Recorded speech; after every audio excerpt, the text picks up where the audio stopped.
धरण पाणलोट क्षेत्रात सुरू असलेल्या संततधार पावसामुळे पंचगंगा नदीच्या पाणी पातळीत झपाट्याने वाढ होत असून प्रशासनाने खबरदारीच्या उपाययोजनांना वेग दिला आहे। गुरुवारी सकाळपर्यंत पंचगंगा नदीची पाणी पातळी 58 फूट इतकी नोंदविण्यात आली आहे। वाढत्या प्रवाहामुळे पंचगंगा नदीवरील तब्बल 40 बांधारे पाण्याखाली गेले आहेत।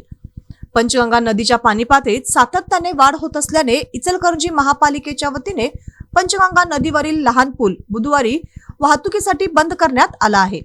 पंचगंगा नदीची सध्याची पाणी पातळी 58 फूट आहे, तर इशारा पातळी 68 फूट, तर धोका पातळी 71 फूट आहे।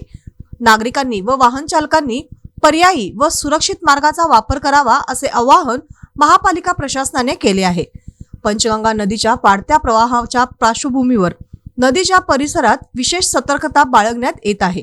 कोणत्याही आपत्कालीन परिस्थिती उद्भवू नये यासाठी महापालिकेने आपत्ती व्यवस्थापन पथक व अग्निशामक दल नदीकाठावर तैनात केले असून परिस्थितीवर सातत्याने लक्ष ठेवले जात आहे।